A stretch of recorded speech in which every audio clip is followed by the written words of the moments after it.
ചെറുക്കന്റെ സ്വഭാവം നന്നായിരിക്കും. സാമാന്യം വിദ്യാഭ്യാസം വേണം. ആര് കണ്ടാലും അയ്യേന്ന് പറയിപ്പിക്കരുത്. പിന്നെ തറവാട്ടുകാരനായിരിക്കണമല്ലോ. ഇതിനെല്ലാം പുറമെ ഒരു പെൺകുട്ടിയെ വെച്ച് പൊറുപ്പിക്കാനുള്ള ത്രാണി ഉണ്ടായിരിക്കണം. അത്രയല്ലേ ഒരു ചെറുപ്പക്കാരന് ആവശ്യമുള്ളൂ. ഞാൻ അങ്ങനെ അതിമോഹമുള്ളവനൊന്നും അല്ല. പ്രഭാകരന്റെ കാര്യത്തിൽ ഒന്നും പേടിക്കാനില്ല. 30 വിളയുന്ന 2 ഏക്കർ നിലപ്പറവുണ്ട്, തെങ്ങും പറമ്പുണ്ട്, കൊപ്ര കച്ചവടമുണ്ട്, നല്ല എണ്ണം പറഞ്ഞ 4 കറവ പശുക്കളുണ്ട്. ഇതിൽ കൂടുതൽ രാരിച്ചനായരുടെ മകൾക്ക് നല്ലൊരു ബന്ധം കിട്ടാനില്ല.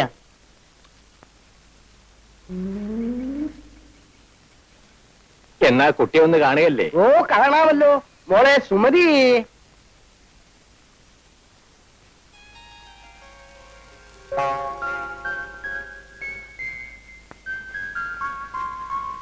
അച്ഛന്റെ പൊന്നുമോളിന്ന് വാ. ഇവളുടെ ഒരു കാര്യം, ആള് പീക്കിരിയാണെങ്കിലും അവളുടെ ഒരു നാളം കണ്ടില്ലേ? ഇതാണ് എന്റെ ഏറ്റവും ഒടുവിലത്തെ ലാസ്റ്റ്. സുശീലേ, ഇനി മോളിന്ന് വാ. വാ, അച്ഛന്റെ തങ്കക്കട്ടി ഇന്ന് വാ. ഇവളാണ് ഇതിന് നേരെ മൂത്തത്. സുഷ്മേ, വരും വരും വരും. സുഷമ, സുഗു, സുധാകരൻ. ഇത്, ഇതിന്റെ മേലെ ഇത്, ഇതിന്റെ മേലെ ഇത്, ഇതിന്റെ മേലെ ഇത്. അല്ല, പ്രധാനപ്പെട്ട ആളെ ഇങ്ങോട്ട് കണ്ടില്ലല്ലോ. അതല്ലേ വിളിക്കാൻ പോകുന്നത്. ലക്ഷ്മിയെ,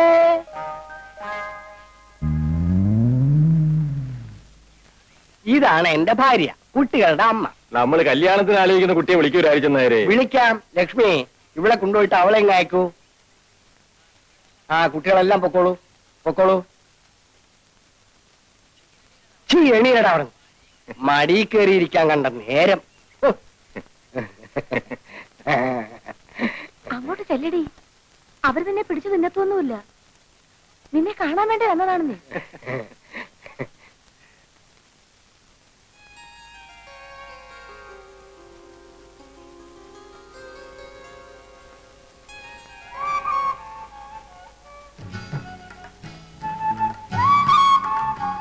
ഇതാണ് രാധ. മോളെ, ഇതാണ്, അല്ല ഇതാണ് പ്രഭാകരൻ. നോക്ക്.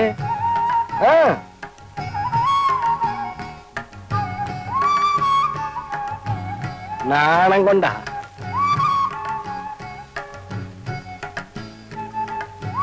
അപ്പോ കുട്ടിയെ ഞങ്ങൾക്ക് ഇഷ്ടപ്പെട്ടു. ഇനി തീയതിയെല്ലാം നിശ്ചയിച്ച് ഞങ്ങൾ ഇങ്ങോട്ട് വരാം. ശരി, എന്നാ നമുക്കിറങ്ങാം.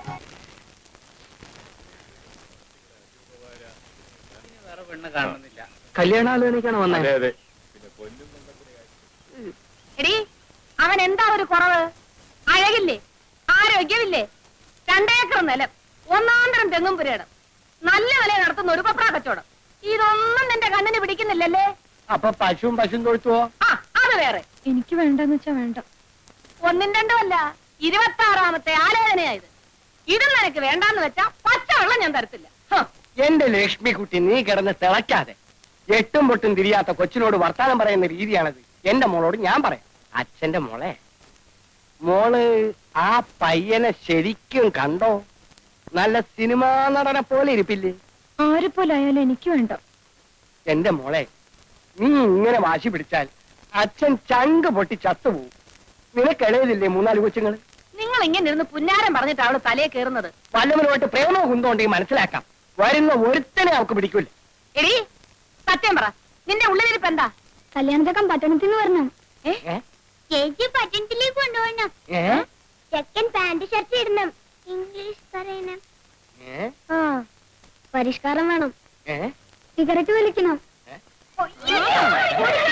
പട്ടണത്തിൽ പോണം, ഇംഗ്ലീഷ് പഠിക്കണം, നിന്റെ അമ്മയുടെ തല വേണം.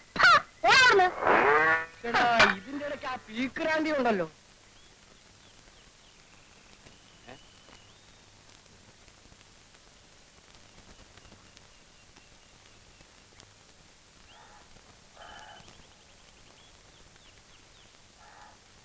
ഈ ചെയ്യുന്നതൊക്കെ ന്യായമാണെന്ന് തോന്നുന്നുണ്ടോ?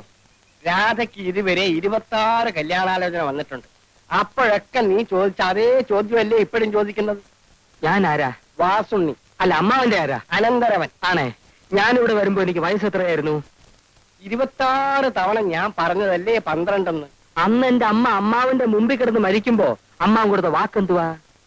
അന്ന് അത് അബദ്ധത്തിൽ പറഞ്ഞു പോയതല്ലേ എന്റെ വാസുണ്ണി. രാധയെ നിനക്ക് കല്യാണം കഴിച്ചു കൊടുക്കാമെന്ന് 12 വയസ്സ് മുതൽ നീ ഇതേ ശരണമെന്ന് പറഞ്ഞ് നടക്കുമെന്ന് ഞാൻ കരുതിയോ? മരിക്കാൻ നേരത്ത് ഒരാൾക്ക് കൊടുത്ത വാക്ക് പാലിക്കണ്ടേ അമ്മാവാ? എടാ വാസുണ്ണി, എന്റെ സഹോദരി നിന്റെ അമ്മ മനസമാധാനത്തോടുകൂടി മരിച്ചോട്ടെ എന്ന് വിചാരിച്ച് ഞാൻ അന്ന് ഒരു ഭംഗി വാക്ക് പറഞ്ഞു പോയി. എന്നാൽ എന്റെ അമ്മയ്ക്ക് മനസമാധാനം കിട്ടിയിട്ടില്ല. അത് നിനക്ക് എങ്ങനെ അറിയാം? എന്റെ അമ്മയുടെ ആത്മാവ് കരഞ്ഞുകൊണ്ട് ഇവിടെ എല്ലാം ചുറ്റി കറങ്ങുന്നുണ്ട്. അവളെ കാണുമ്പോ ഞാൻ പറഞ്ഞോളാം, നീ സമാധാനമായിട്ടിരിക്കും. ഇന്നലെ രാത്രിയിലും സ്വപ്നത്തിൽ വന്ന എന്റെ അമ്മ എന്നോട് ചോദിച്ചു, എന്താ മോനെ നിനക്കൊരു വിഷമം? എടാ, ഒരു ഉത്തരവാദിത്വം ഇല്ലാതെ പട്ടവും പറപ്പിച്ച് നടക്കുന്ന നിന്നെ വിശ്വസിച്ച് ഞാൻ എങ്ങനെയാടാ രാധയെ പറഞ്ഞേക്കുക? ഇപ്പൊ ഞാൻ അങ്ങനെ നടക്കുന്നത് ശരി തന്നെ. പക്ഷെ രാധയെ കെട്ടിയാൽ ആ സെക്കൻഡിൽ അമ്മാവനേക്ക് ഓഹരി തരണ്ടേ? എന്നിട്ട് അതിൽ കെങ്കേയമായി കൃഷി ഇറക്കി ഞാൻ അവളെ പൊന്നുപോലെ നോക്കുമാ. വാസുണ്ണി, നീ എന്നെ ഇങ്ങനെ ഞെക്കി പിരിയരുത്. ഓരോ കല്യാണക്കാര് വരുമ്പോഴും അപ്പ നീ എന്നെ വിളിക്കും. അത് കാണുമ്പോഴേ എന്റെ തല എങ്ങനെ കറങ്ങും. അവൾക്കാണെങ്കിൽ നിന്നെ എന്നല്ല അന്വേഷിച്ചു വരുന്ന ഒരുത്തനെയും പിടിക്കൂല. പട്ടണത്തിൽ നിന്ന് വേണം പോലും, പട്ടണത്തിൽ നിന്ന്. എന്താണാവോ പട്ടണത്തിൽ ഇത്ര തുള്ളാൻ?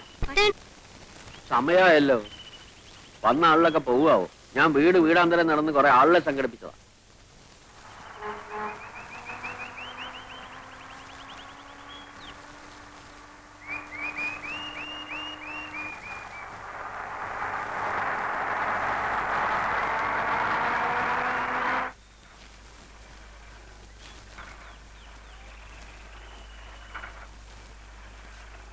കുടുംബാസൂത്രണ ക്യാമ്പിന്റെ ആൾക്കാരല്ലേ? അതെ, ഉദ്ഘാടനത്തിന് വീഡിയോക്ക് വരാൻ പറ്റില്ല എന്ന് പറഞ്ഞു. അദ്ദേഹത്തിന്റെ അച്ഛന് അസുഖം കൂടുതലാണത്രേ. അതുകൊണ്ട് വേറെ ആരെങ്കിലും വിളിച്ച് ചോദിച്ചോളാൻ പറഞ്ഞു. ഇനിയിപ്പോ 11 മണിക്കൂർ ആരെ അന്വേഷിച്ചു പോകാനാ?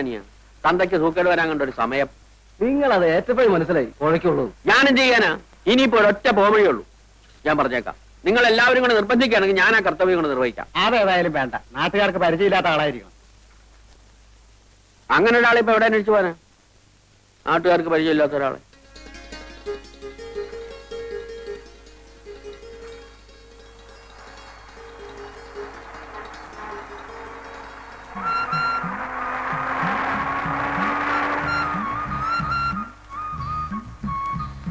ഈ വില്ലേജ് ഓഫീസിലേക്കുള്ള വഴി ഏതാ?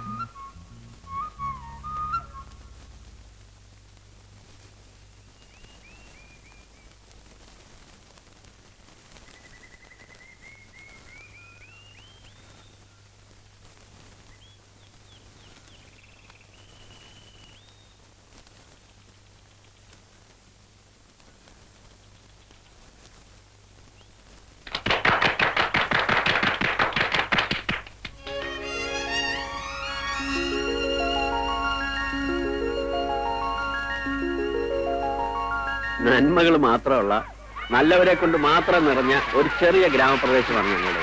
സാർ ഒന്നുകൊണ്ട് കുട്ടികൾ നിശബ്ദരായിരിക്കൂ, നിശബ്ദരായി.